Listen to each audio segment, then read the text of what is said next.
Okay, so this is a small group, which is good. Let me get a rough feel for how familiar people are with HTTP APIs so that I can understand how to pace the talk.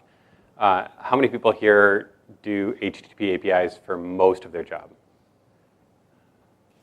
Couple, okay. How many people have at least an awareness of what HTTP APIs are? A couple more. Okay, all right. So we'll take it easy. We'll go slow. Wow, I'm really loud. Can we turn it? Okay, great. Thanks. Okay, so I wanted to talk about the API Franca. A lingua franca is a shared language, right? So I live in China. In China, there is a shared language called Putonghua. And Putonghua is the language that most English speakers know as Mandarin. It is the most widely spoken language in China, but it is not the only language in China. The pronunciation you see here is actually Shanghainese. So I live in Shanghai. They have their own local language. And up until about 60 years ago, most people in Shanghai actually spoke Shanghainese, not Mandarin. This has been changing slowly over the past 60 years. 10 years ago, they measured language proficiency, and 53% of people were at least proficient enough in Mandarin that they could communicate. But this is a slow process, right? So in schools all over the place, they have the phrase, please speak in Mandarin, because they want to encourage Mandarin speaking. They want to encourage people to be able to communicate. And this is a real problem because when you go to a different district in China, oftentimes the accents are so pronounced that you can't understand somebody else.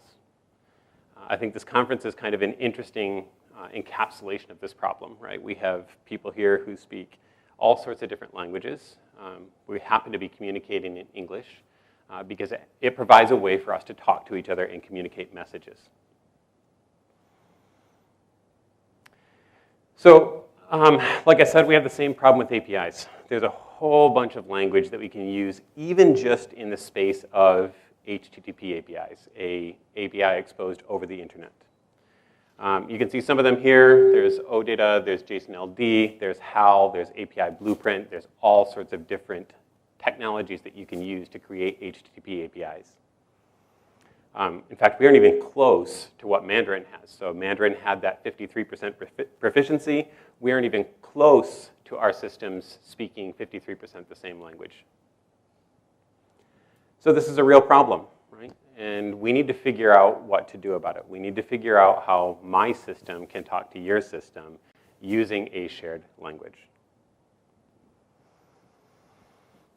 So the one person in the room who does HTTP APIs a lot probably knows what the term REST means.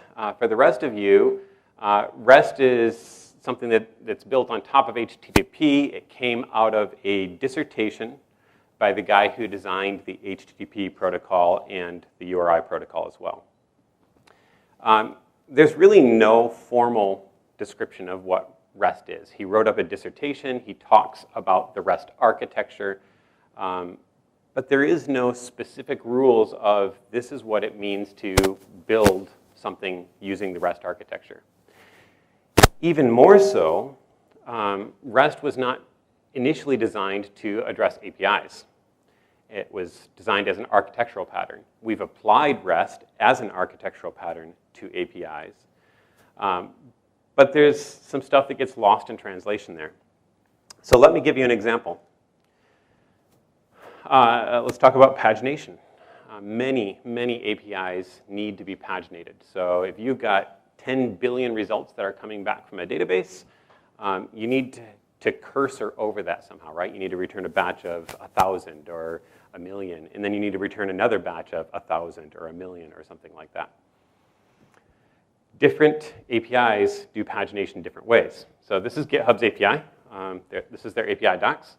They talk about pagination. Sorry, I will stand in one place. They talk about pagination using a link header.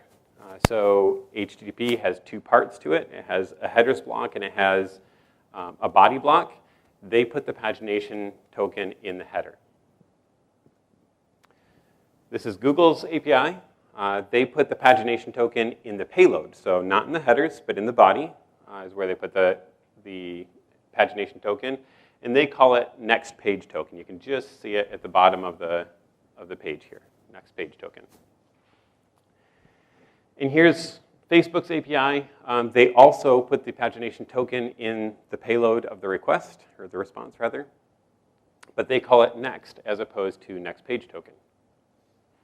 So if you were going to write a client to try to paginate over all these different APIs, how would you do that today? Because the APIs aren't speaking the same language, it becomes very difficult to write a client that can consume all of these different APIs. You have to write custom code for each one of them. So before we really start to talk about the details, let's talk about some table stakes. So how do we even get started at building an API Franca? So number one, I think we need to say that the API Franca needs to be machine consumable. Machine consumable means that I can point a generic client at it. I can point something like Excel at this API and have Excel consume the API. Or I can generate code from the API so that I can actually generate an SDK to consume the API. This is super important. People who use SaaS providers, if you go to your SaaS provider, their webpage, and you look at their webpage, they will almost certainly list the other SaaS providers that they integrate with. So Slack, which is a really interesting SaaS provider, great chat application, by the way, they integrate with 100 other systems. Right? Salesforce has 2,731 apps in their App Exchange marketplace. A lot of those are integrations with other software platforms. And then there's entire platforms like If This Then That or Zapier that are designed for connecting different systems together. Right? So they make a living out of building these integrations. Things like this just don't scale. Right? You can't throw a human at these problems and expect a scaled solution because we're getting more and more SaaS providers every year, every month. So we have to have this machine consumable API. So if we want to truly scale system integration, APIs have to be machine consumable.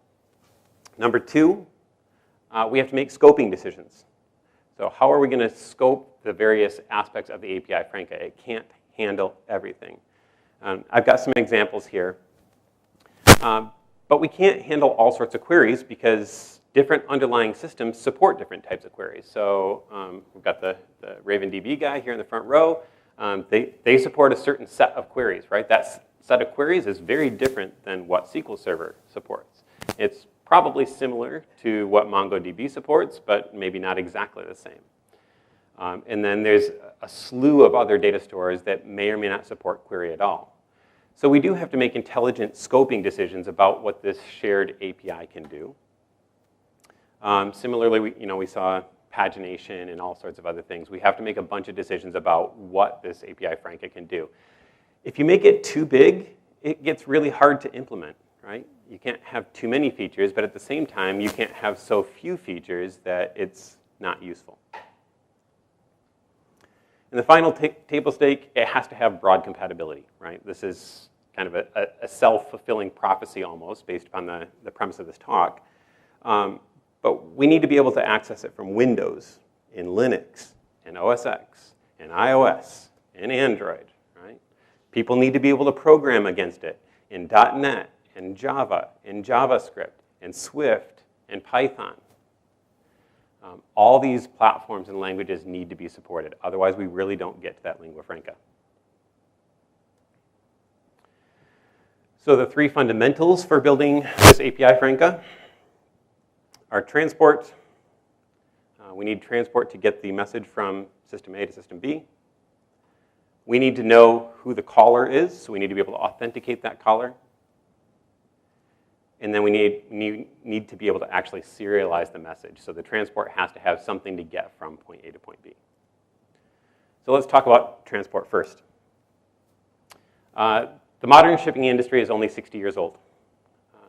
In 1956, April 26, 1956, a guy named Malcolm McLean commissioned this ship. He actually converted it. He bought it from the US Navy, I believe. It was a decommissioned ship from World War II. And he converted it into a container ship. This was his idea. He figured out a crane system to load some containers onto it, loaded 58 containers on in Newark, New Jersey, and sent the ship to Houston, Texas, I believe. When the ship arrived there, it unloaded unceremoniously, but the world was actually fundamentally changed. So if we fast forward to today, we see gigantic ships like this one. This one will hold around 20,000 semi-trailers. 20,000 semi-trailers. The ship is so big that it can't even come up close to land. They have to build deep water ports. So they build a port, like this is literally a bunch of concrete that they shipped out several miles offshore in Shanghai. And the ship docks at this deep water port, fills up with containers. It goes over to Long Beach, California, something like that. It can't fit through the Panama Canal, so there's finite places that it can go. When it gets to Long Beach, California, a different crane unloads the container, puts it on a semi-truck. Another crane unloads the container from the semi-truck, puts it on a train. The train will take the container to someplace like Dallas, where the container is again unloaded and put onto an actual semi-truck. And then it's taken to whatever the actual local destination is. But the point is that we've designed a system that has a shared transport layer, a widely supported and shared transport layer. This container can go on all sorts of different vessels because the transport layer is the same. So transport is equally critical to the success of the API Franca. Communication is an absolute non-starter if we can't get the message from system A to system B. So what do we use as the basis for our API Franca? I think the widest supported transport is HTTP. HTTP is supported on virtually every platform, virtually every language out there. And so that gives us a good starting point.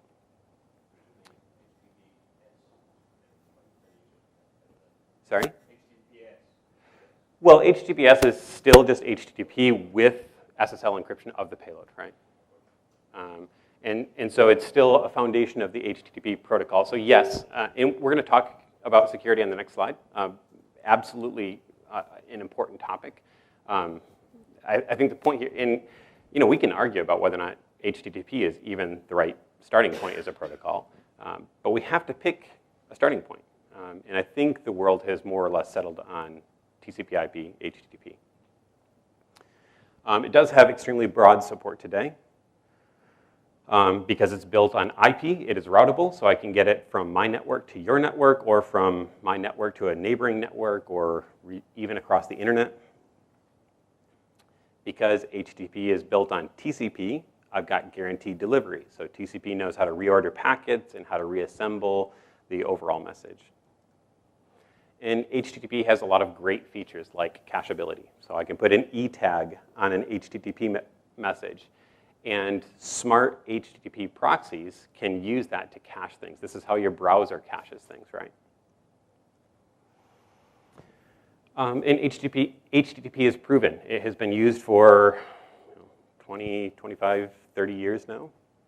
And it is very, very widely supported. It's also scalable, yes. So it provides a very, very good basis for our transport layer. Yeah? The port is usually open. Yes, I agree. Now, HTTP is not locked to a particular port. I think what you're referring to is port 80, of course. What you choose to communicate on or what port you choose to communicate on is a different question entirely. A lot of people do build their REST APIs on port 80, but you could choose something else if you want to. HTTP is not enough, though. So we need another layer above that, because all HTTP really talks about is here's how you construct an HTTP request. It has a section of headers, it has a verb, it has a URL, and then it has a payload for the request. Beyond that, HTTP doesn't give us anything, so it's not enough for our API Franca. So REST is the next layer up. We talked very briefly about this. I'm not going to get too much in depth into it. But RESTful principles can fill the gaps. So REST says things like, hey, you've got these HTTP methods out there like put and post and get and delete and options. And we should try to treat those uniformly, right? Like we should try to have a consistent meaning around those different verbs. So one of the main principles of REST is the uniform interface. And the uniform interface actually has 4 constraints to it. We're just going to talk about one of them right now, because this is not a talk on REST specifically. Addressable resources. So if we go back to our shipping container analogy, how do we ensure that the shipping container is identifiable? So out of all the millions or billions of shipping containers in the world, how do I find the one that I'm looking for? There's actually an ISO standard, 6346, that is used to identify the shipping containers. It actually uses checksums and all sorts of interesting things inside the shipping container ID. And it has manufacturer codes and who the owner is and things like that embedded in there. For an HTTP API, the identifier is a URL. So we're assembling this system of different components. We've got HTTP, we've got RESTful principles, we've got a way to identify a particular resource. So that provides us a good start to the transport layer. There is still some stuff missing that we'll get to in just a little bit. But let's change directions a little bit and talk about security. So we had the comment on SSL. How do you secure the payload itself? Well, that's fairly easy, right? TLS and SSL encryption are fairly common at this point in time. Most browsers support them. Most stacks support them. That's a good starting point, right? That provides some sort of a privacy guarantee, and actually, to some extent, some sort of a signer guarantee as well, because of how SSL works. But it still doesn't do anything with authentication. So probably the leading method of authenticating APIs right now is OAuth 2. So Google supports OAuth 2. Facebook supports OAuth 2. You could enumerate probably hundreds of major SaaS providers, and they're all going to support OAuth 2. OAuth 2 is not perfect. It's not as far in the lead as HTTP is for transport, but I think it's very, very clear that it is the leader at this point in time. One problem with OAuth 2, to paraphrase George Orwell, is that OAuth implementations vary. It's supposed to be the same, it's supposed to be a standard, but in practice, you will find that there's little nuances.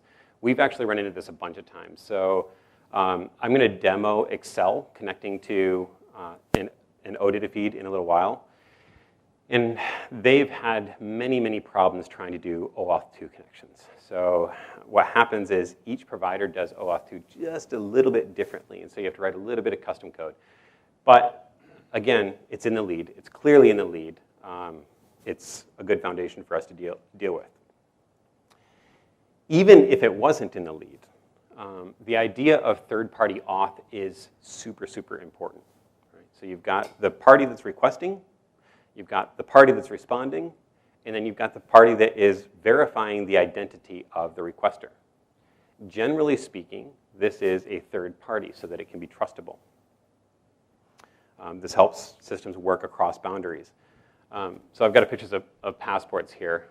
I said I lived in China. Every single time you go to the bank in China, you have to have your passport with you. Doesn't matter what you're doing.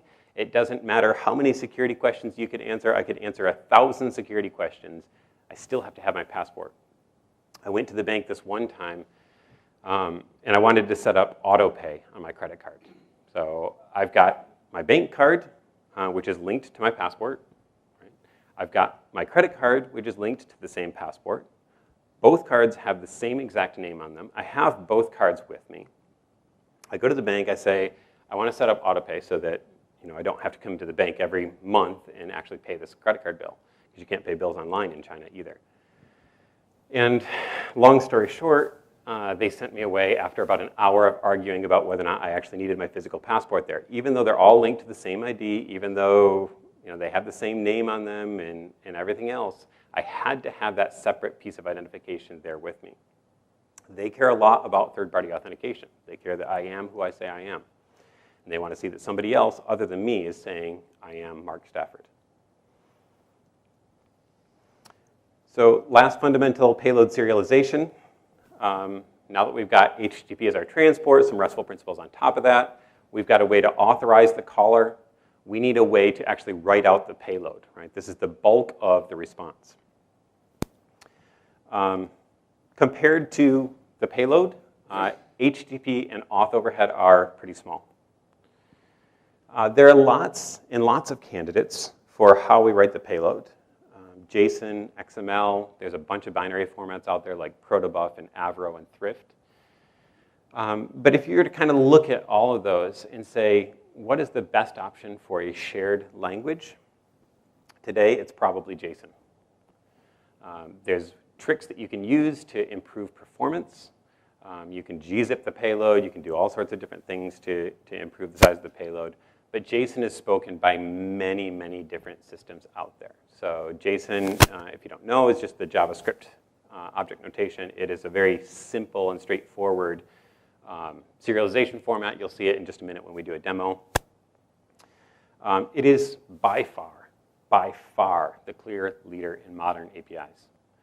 There are still a big set of people who are proponents of XML out there, and a big chunk of systems that can only support XML. But JSON is winning because it's so much smaller on the wire. As an additional note, it is perfectly fine to support additional formats. So even if we do establish this API Franca with JSON as its baseline, it's okay to support other things, right? If you want to support extra stuff, go for it.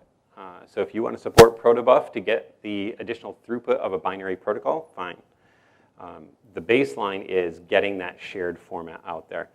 Similarly, if you want to support something other than HTTP for the transport layer, you want to support UDP or something like that, that's fine as well.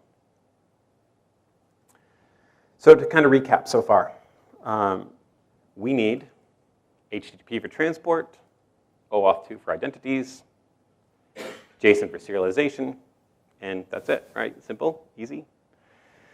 I wish. There's still a bunch of unanswered questions. So let me kind of move quickly through this. So for instance, how do I update a resource? Everything that we've looked at so far doesn't tell us how to update a resource. HTTP does not say, how do you go update that person's address to be in a new city? REST doesn't tell us, how do you update that person's address to be in a new city? A lot of people think REST tells us that, but it doesn't. Do I use put or do I use patch? Patch usually has merge semantics so that you only have to send the updated properties. Put usually means that you send the entire entity and you replace what's there. But I want to stress the word usually, right? There's not full agreement on that sort of thing. So we need some sort of additional rules to tell us these things that are missing inside of HTTP and REST. There's lots of other gaps as well, lots of similar gaps. How do I batch requests? How do I represent hypermedia relationships? So those are relationships between resources. Incidentally, if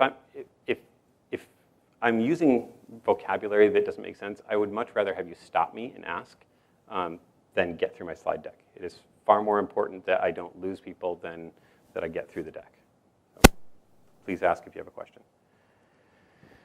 How do I filter collections, right? And this is definitely something that's not even attempted to be addressed inside of REST. So if I've got 10 billion records on in my database, how do I filter that down to the set of 100 that I want?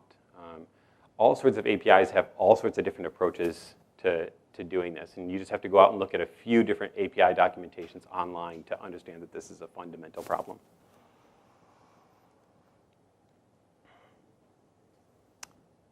Et cetera. So the API Franca has to address these gaps. So we've got some base technologies that we can rely on. Most people will agree on what those base technologies are, but we have to address the additional gaps as well. So before we talk about how we could close those gaps, I do need to cover some specific technologies, because I'm going to talk about these technologies as I talk about the ways to close the gap. I work on the Odata team. The Odata protocol is a standardized protocol. It's standardized by the OASIS standardization body.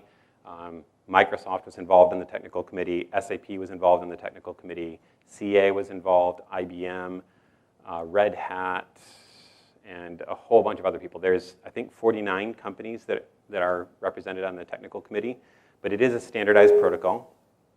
It is fairly comprehensive, so there's ways to do pretty much everything and address most of the gaps. There is still some gaps, but most of the gaps. But it is one option. There are a class of things that are super popular right now. So Swagger is incredibly popular for REST APIs at this point in time. It is designed to document a REST API. So Swagger's secret sauce is it provides a way to document a REST API, and you can do code generation from that. Right? We talked about machine consumable. They do machine consumable really well. It does have some weak points. We'll talk about those, but it is by far the leader of the API description formats. It doesn't do anything beyond describing the API. So it doesn't tell us what the payload looks like or things like that. It just kind of tells us what the API looks like. RAML, same thing. It's an API description language. API Blueprint, same thing. It's an API description language. And then we've got some shared serialization formats. So JSON LD is a really good format for serializing hypermedia relationships. You can see that there's a link here from this person, John Lennon, to his spouse. HAL is a different means of serializing relationships and things like that. But with all these technologies, where do we start? How do we get a solution? Let me see if I can fast forward a little bit. So we've got some options for machine readable API descriptions. We said those were Swagger, Odata's EDM, API Blueprint. That's one of the big gaps that we have to close, right? So we could pick one of those solutions. We have to pick a flavor of JSON, right? So just having JSON is not enough because the client needs to be able to deserialize it. And to write a generic client that can deserialize that payload, it has to follow some conventions. So options here, JSON LD is actually a really good option, surprisingly good. Odata also has a solution here, and HAL is a different option. HAL and Siren, and there's a bunch of others. There's collection plus JSON and RM JSON. These aren't as good options as JSON LD or Odata because they don't guarantee type safety. They don't provide like self-descriptiveness. We can talk about that offline if you're interested.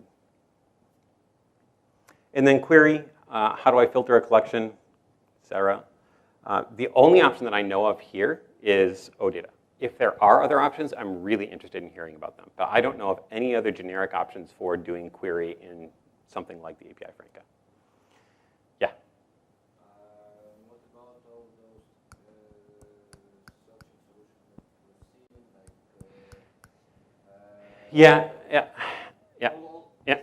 Yeah. So the question is, so the question is there something in the search world that we could use, like the Lucene syntax?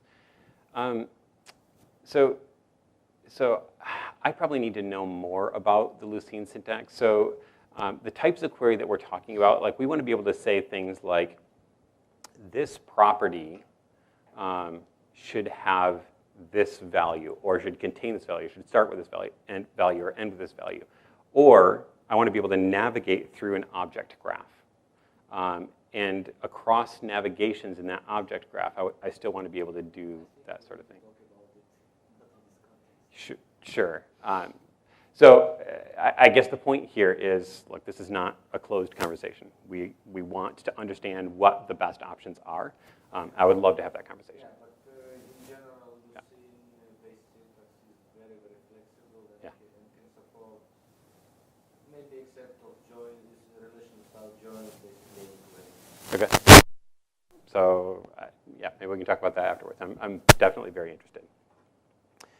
And you know, here's the point, right? Like, we care about the ends, not the means. And disclaimer, this is my opinion, right? This is not me representing Microsoft right now, although I am still representing Microsoft.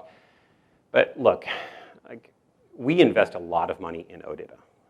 There is nothing magic about OData. We don't really want to invest a whole bunch of money in OData. The reason that we're investing a whole bunch of money in OData is because we want to get to the end of interoperable APIs. If there's a better way for us to get there and we don't have to spend a bunch of money on OData, we're all for it, right? Like that makes a lot of sense for us. So the three major options that I identified, again, there may be other options. Number one, assemble the best of breed components. And maybe this is the Lucene search syntax and the Swagger API description format in JSON LD. Who knows? We go identify the best of breed components and we put them all together into one big solution. Number two, we could start with OData and prove it as necessary. Yeah. We're going to see. There will be a demo in just a second. And number three, we could go with a hybrid approach where we take the basis of OData and swap in different components. So we actually talk about this quite a bit at Microsoft. We talk about whether or not we could get rid of OData's API description format and swap in Swagger instead. So, to your question, some people don't know what OData is. Many people don't know what OData is. And then there's another set of people who they have very negative opinions of OData. So OData is actually fairly old. It's in V4 right now. It has been around for nearly a decade, which is pretty long for a REST API standard. The earlier versions of it, I will agree, were pretty clunky. So OData v1 and v2 used XML as the serialization format. There was lots of stuff that you couldn't do. It was pretty tightly bound to a relational database. OData v4 is not like that. So let's take a look without further ado. Sorry? Oh, there you go. All right, so ignore my Chinese anti-phishing stuff happening here. Oh, I can look here. So number one, there is a website, odata.org, that will tell you how to do a whole bunch of basic OData stuff. On odata.org, there is some documentation and getting started. The documentation is all the protocol stuff. Getting started has kind of three parts to it. There's a very, very basic tutorial that you can walk through in probably 10 to 15 minutes. It will give you sample payloads and things like that. There's an advanced tutorial that will take you through the next set of steps. The one that I personally like is the Postman tutorial. So not everybody even knows about Postman. Postman is just an HTTP client, right? We're going to see it in just a second here. But you can easily download it and install it from the Google Store. And it's my favorite REST client at this point in time, or HTTP client at this point in time, for working with APIs. There is a URL right here. So these are the directions about how to learn OData on Postman. There's a URL right here that you can use to import a collection into Postman. So let's take a look at Postman and what this collection looks like. And hopefully the resolution will be, wow. Wow, okay. Yeah, well, I can definitely change the theme. That's easy enough to do.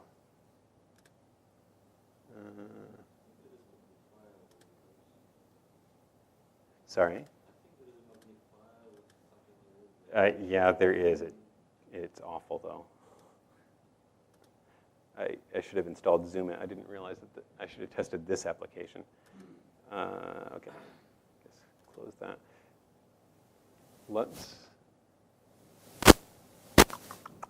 Well, we're going to use that magnifier.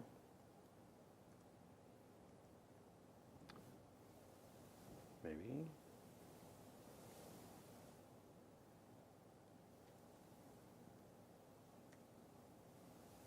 Okay.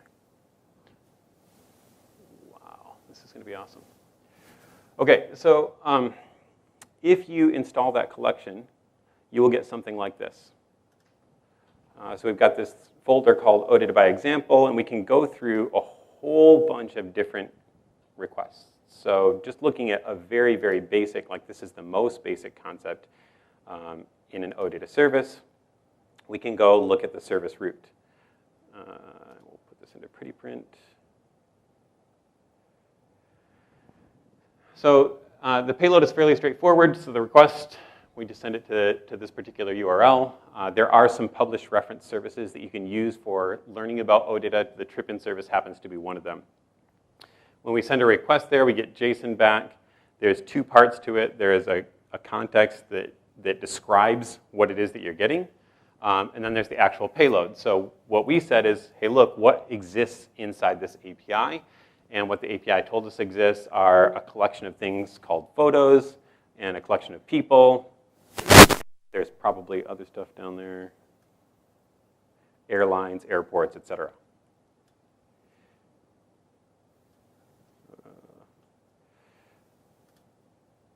We can go look at a particular collection. So if we go look at people, there's a couple bugs that I want to call out here.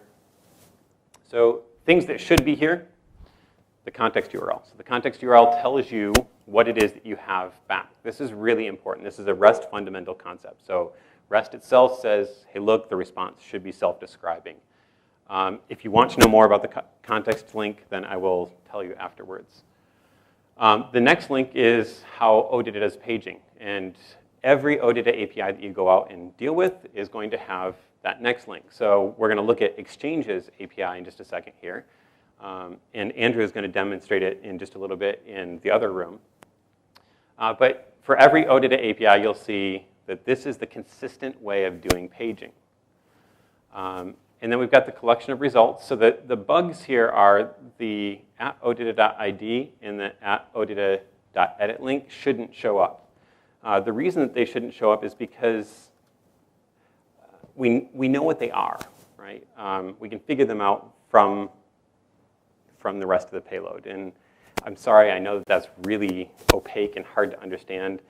I am running out of time, so if you're interested in why that is the way that it is, please come talk to me afterwards.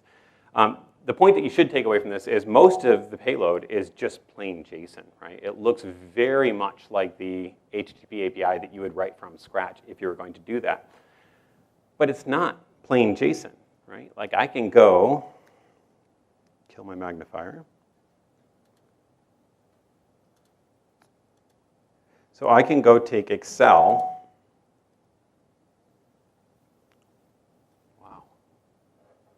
This is also going to be awesome. I may need my magnifier back.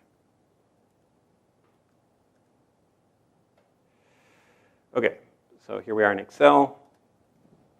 So this is Excel 2016. This is out of the box. Now, I don't know if this particular version is downloadable yet, but it is public, so I'm not disclosing anything bad here. Excel 2016 has something built into it called Power Query. Power Query has not done anything special for these OData services. So what I'm going to do is I'm going to go do new query from other sources. It has a basic knowledge of OData. It just doesn't know anything about that particular API. Okay. So we're going to paste in the URL, if we can grab it. Oh, for Pete's sake. Let me grab the URL.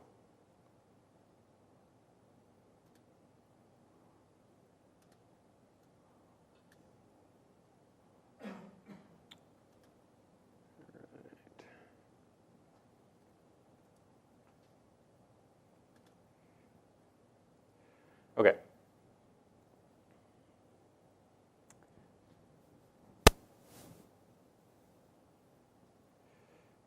So again, nothing magic going on here, right? The only magic is we've got a standard to work from. So I'm picking up the people collection. I'm going to say edit in this particular case because I want to build a more advanced query.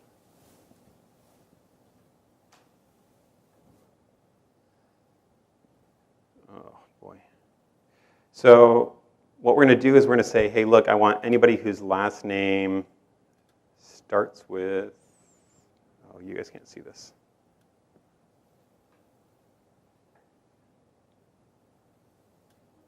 So I can say anybody whose last name starts with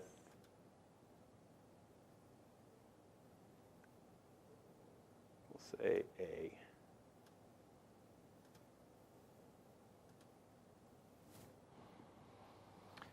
And so what's happening behind the scenes here is, again, because we have something standard, we have a standard way to communicate and a standard way to build queries and things like that.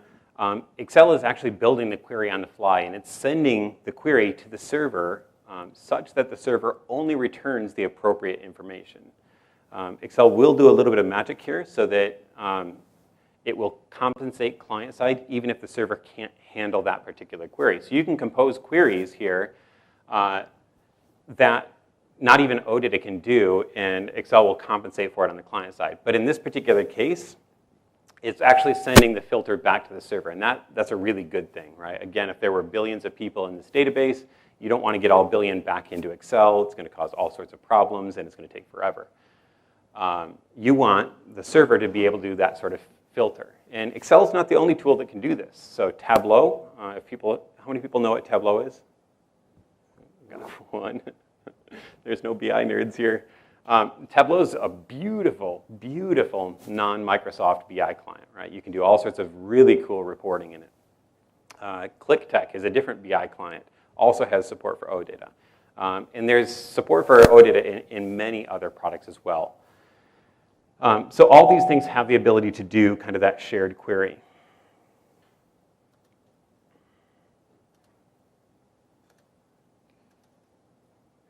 But the point here, to kind of come back and wrap up the deck, jumped to the wrong slide.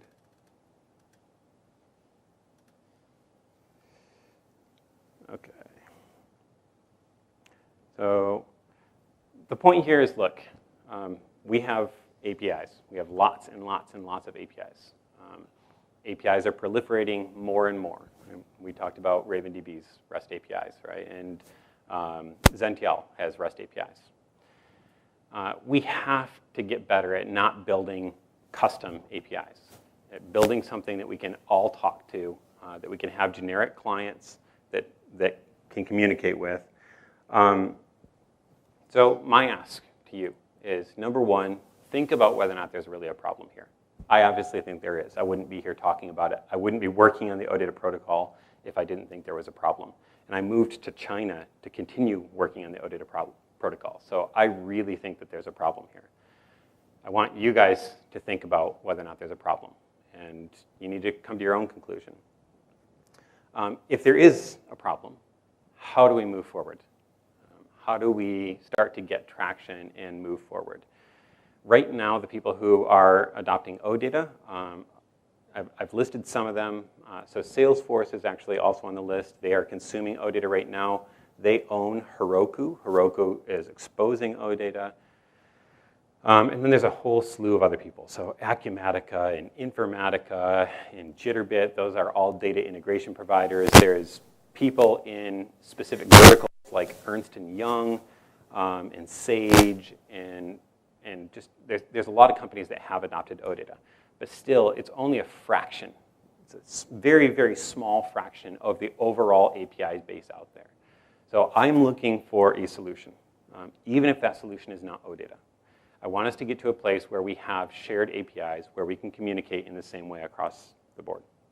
If you're interested in participating in this conversation, if you have interesting ideas, I would love to talk to you over the next 2 days, or you can feel free to email me, mustafo@microsoft.com, just the first 2 letters of my first name and the first several letters of my last name.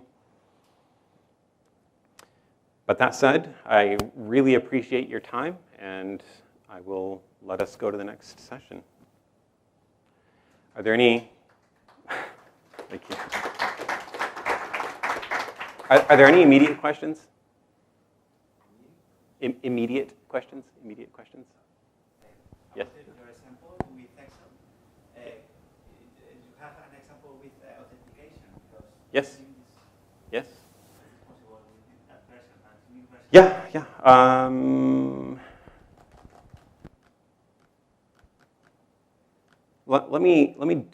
Let me do a slightly different demo. I will do something that you'll probably see actually if you go see Andrew's talk next. Let me get my magnifier back.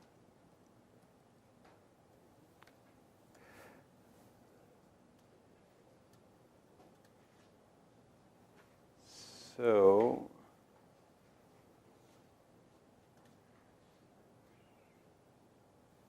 refresh headers. Okay, so we're going to go access my mailbox.